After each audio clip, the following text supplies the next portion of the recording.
Coming up, the wondrous story of an all-time classic song from the 70s that makes us feel 50 feet tall and invincible. Everybody knows it by heart. Crazy thing is, it was never actually a hit. Our story starts in West Berlin in 1977. Two anonymous lovers met in secrecy in front of the Berlin Wall. Above them, armed soldiers in a guard tower scouring the scene. What was their secret? Well, a legendary artist witnessed this and wrote a song about the secret. A secret that he would keep for decades. In the process of recording his legendary vocal, it was a microphone trick that we'll talk about that conveyed the emotion and magic of the song. This legend would also say this song was a bitch to sing. He always had to plan out his set list just right to get the vocal right. The result is a song for the ages. It's just magic. The story's next on Professor of Rock. Hey music junkies, Professor of Rock, always here to celebrate the greatest artists and the greatest songs of all time.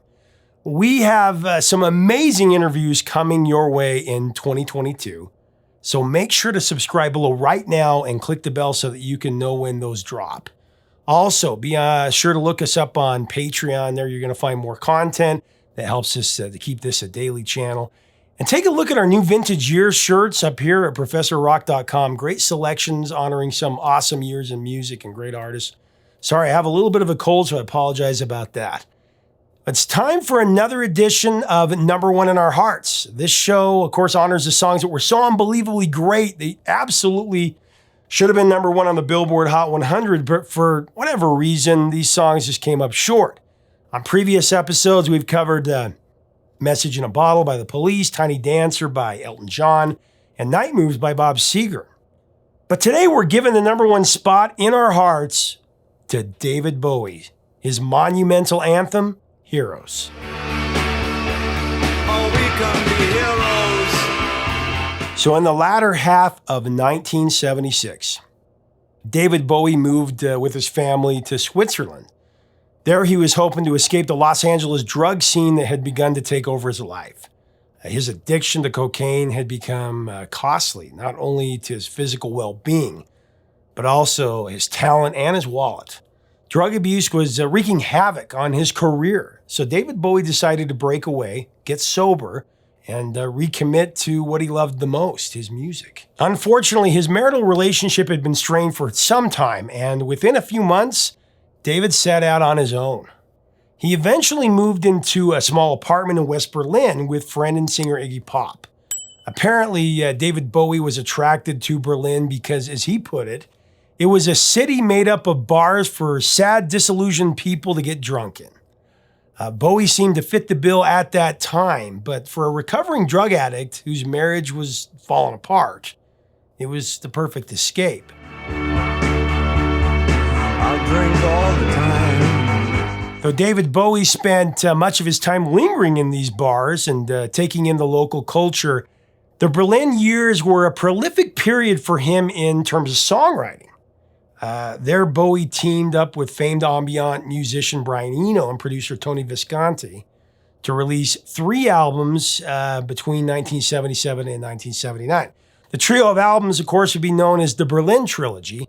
The first album was the avant-garde art rock offering Low, which was an experimental breakaway from previous albums. It featured songs with vocals on side 1, and then eerie dreamscape instrumentals on side 2. The single Sound and Vision's probably the most widely remembered track from that album. Sit right down, waiting for the gift of sound and vision. Although it sold poorly, this didn't deter Bowie from pressing forward with an experimental mindset for the following 2 albums, Heroes and Lodger. Of the 3, Lodger was probably the most accessible for mainstream audiences. It jettisoned the electronic and ambient styles of Low and Heroes and employed a more conventional song structure. Its single DJ, that peaked at number 29 in the UK, and Boys Keep Swinging climbed to number 7. I am a DJ, I am what I play. Boys keep swinging, boys always work it out. Now, in between these 2 Berlin bookends, Bowie crafted Heroes, his 12th album. Setting to work with Visconti and Eno in the summer of 1977, Heroes followed the template he'd established on Low Songs, with vocals on side 1 and primarily instrumentals on side 2.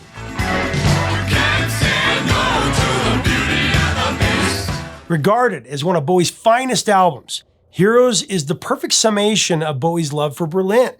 It permeates with the city's East versus West tension and his own impressions of the social disorder that the city's post-war structure had instigated. Heroes is a technical triumph with its innovative use of guitars, synthesized effects, and vocals. Singles from the album included Heroes, the title track, of course. This was recorded in Berlin at the Hansa studio, which stood about 20 or 30 meters away from the infamous Berlin Wall. The way that the control room was situated, you could peer straight out the window at the wall. From the top of it, Russian Red Guards brandishing submachine guns scanned the area with binoculars. It was an atmosphere that was as exhilarating as it was frightening. Against this iconic and domineering backdrop, an astonishing situation unfolded. David Bowie noticed that underneath a guard tower on top of the wall, a boy and a girl would meet on a bench each day. And they'd come from different directions, but they would always meet right there. You will be queen. From the stolen kisses and the way that they acted, it was obvious that they were having an affair. Bowie wondered, of all the places to meet in Berlin, why pick a bench underneath a guard turret on the wall? This daily scene proved to be a profitable inspiration for Bowie and led directly to the composition of the title track. Consider, for instance, the lyrics. I can remember standing by the wall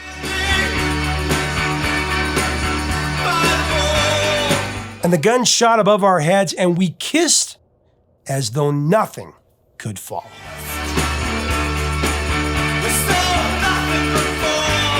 Now, as David Bowie watched this forbidden romance play out, he began to take artistic license. He imagined that they felt guilty about their affair and had decided to impose on themselves the restriction of meeting on this bench. The lyrics that he conjured took on an us against the world point of view. Now, something he may not have been far off in fantasizing, which we'll find out. Though nothing will keep us together, we could steal time just for one day. Just for one day. We can be heroes forever and ever. What'd he say? Ever and ever. What you say? As we further break down this masterpiece, I do want to recognize our sponsor, Zenni Eyewear. My favorite frames are with Zenni. You never have to worry about fogging up your glasses with Zenni. They have their anti-fog, anti-glare feature. This is especially good in the winter season. Go to Zenni.com today. You can create your own pair and they'll deliver them right to you. We'll keep us together. Now, for the title, Bowie chose Heroes, which he bracketed in quotes to add a dimension of irony. The couple may have been heroes in their own minds, but as anyone who has been cheated on can testify, the act is far from heroic.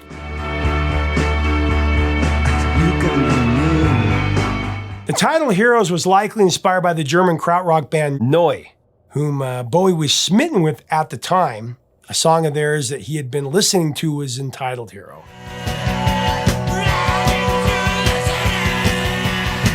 David liked their work so much that he even invited their guitarist Michael Rother to collaborate with him on the album.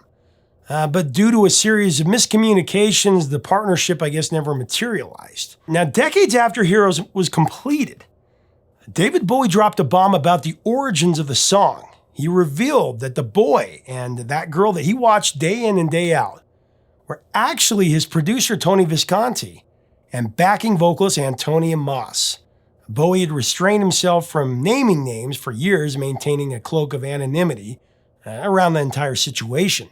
But in 2003, David Bowie said, "I'm allowed to talk about it now. I wasn't at the time. I always said it was a couple of lovers by the Berlin Wall that prompted the idea. Actually, it was Tony Visconti and his girlfriend.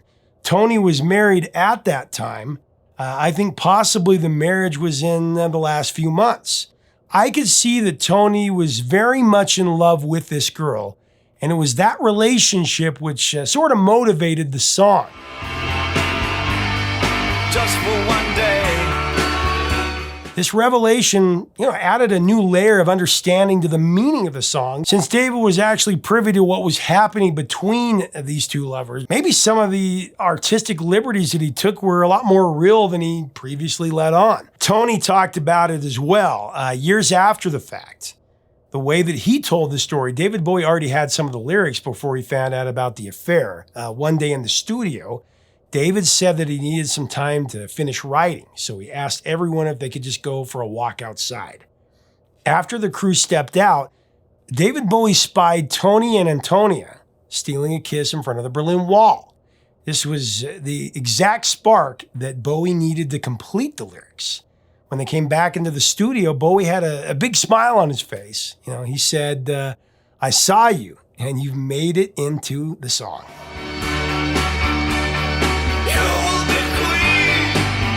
And though initially the narrative of Heroes was drawn from this recurring tryst, it's grown to represent so much more than that. The central tenet of Heroes points to two regular people dreaming of a better life together. And this in the face of extreme oppression and adversity. It's an against the odds sort of narrative, which only makes the Berlin Wall and all it represented a more fitting inspiration.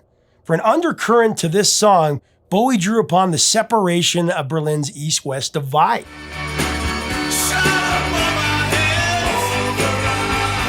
The image of young lovers kissing in the shadow of the Berlin Wall perfectly invoked a feeling of estrangement and longing for better days. Though it is clear that the war is far from over, the couple has won the day. Heroes is really about taking solace in the present when everything seems to be right. In this moment, they are king and queen, rulers over their own circumstances, and nothing can drive them away. They have beaten their oppressors, if only for one day. Just for one day. Now, the triumph is, of course, bittersweet because what will become of them tomorrow is still unknown. Yet there is this underlying hope that if they just keep fighting for what they believe in, victory will one day be theirs. Of course, Bowie's dramatic vocal delivery makes the lyrics all the more powerful. His passion, his urgency, it convinces you that with enough grit, enough perseverance, and sheer will, that you too can win in the end, whatever that adversity may be.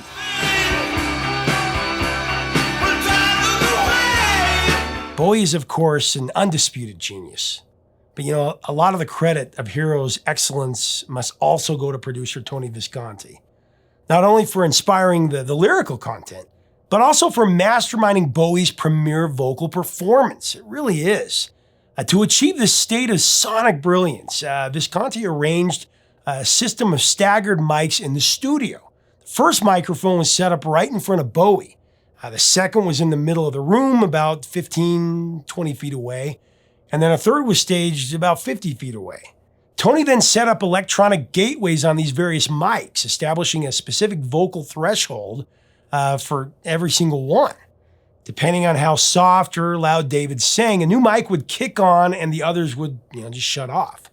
The mic closest to Bowie caught his quietest vocals.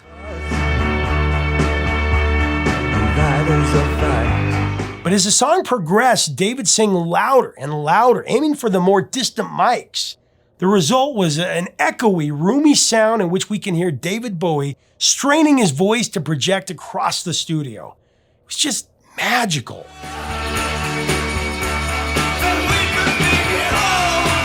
Completely majestic, deeply, deeply emotional. So powerful.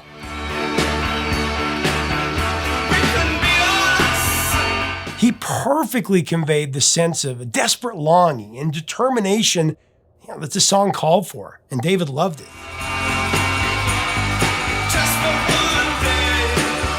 And really, it is that same longing and determination that successive generations have felt when they listen to this song.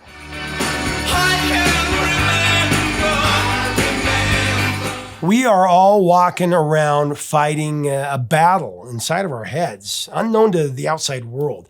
And this pitch-perfect anthem, Heroes, it encapsulates that conviction. That somehow through it all, we can come out on top. That we can beat them forever and ever.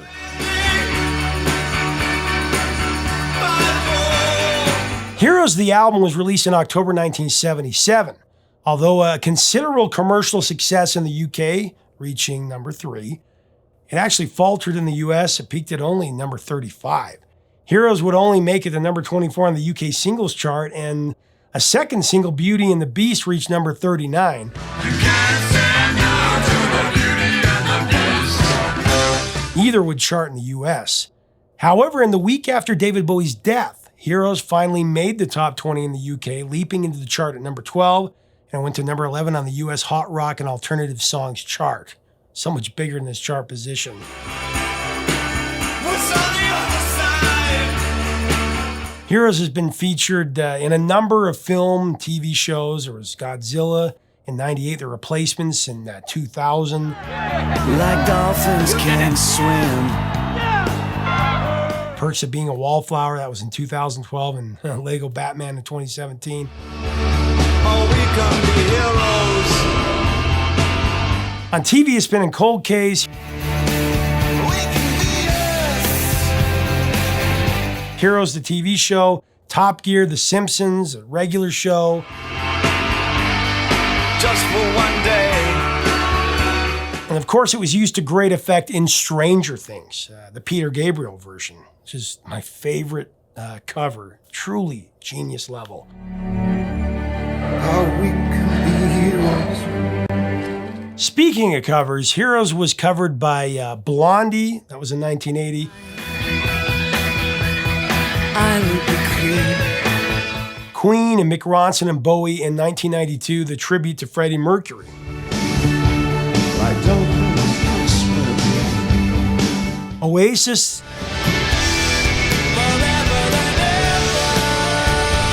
Wallflowers, We can be heroes. Bon Jovi, We could be heroes. Coldplay, U2, Just for one day. Depeche Mode, We can be heroes. and of course the aforementioned Peter Gabriel. You know, many consider Heroes to be David Bowie's greatest moment. It's a song that has only become even more highly regarded with the passage of time. Certainly the sonic picture he created of two lovers kissing under the shadow of the Berlin Wall is one of the strongest images that David Bowie or anyone else has ever produced. In a moment that was clearly meant to be, Bowie played Heroes in a performance that had his stage pushed up against the Berlin Wall. This was during his Glass Spider tour in June 1987, just a year and a half before the wall would come down. You would be my queen. Bowie said it was one of the most emotional performances I've ever done. I was in tears. We heard that a few of the East Berliners might actually get the chance to hear the thing, but we didn't realize in what numbers they would. And there were thousands on the other side that had come close to the wall. So it was like a double concert where the wall was the division.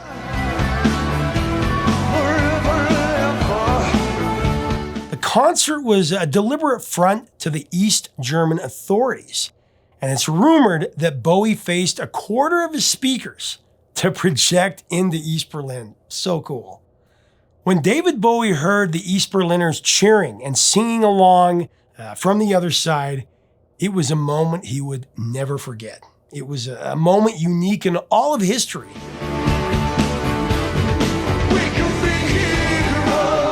I mean, here was David Bowie performing a song that paid homage to humanity's resilience in the face of tyranny and oppression. Not only that, he was playing it in the same town where he'd written it a decade earlier, and against the background of one of the most totalitarian symbols in Cold War history. Just the stuff of a legend.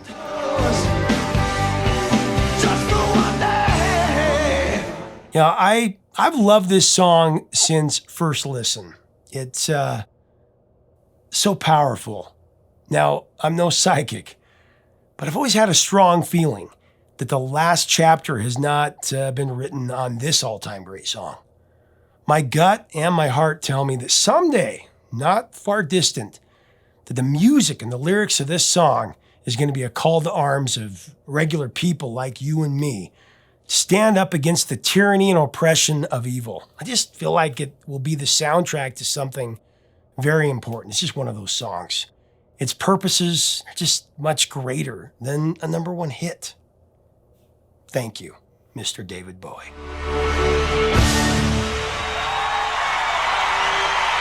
Leave us a comment about David Bowie and this immortal song, Heroes. Tell us about your memories. Let's have a great discussion about this in the comments below. If you enjoyed this episode, be sure to check out our other David Bowie shows on Space Oddity and Under Pressure with Queen. And if you haven't already, make sure to subscribe below. Hit that bell so that you don't miss out on the great interviews we have coming down the line in 2022. We're a daily channel here. So if you want to help us out on Patreon, that helps us keep the music alive and our merch. Till next time, 3 chords and the truth, my friends.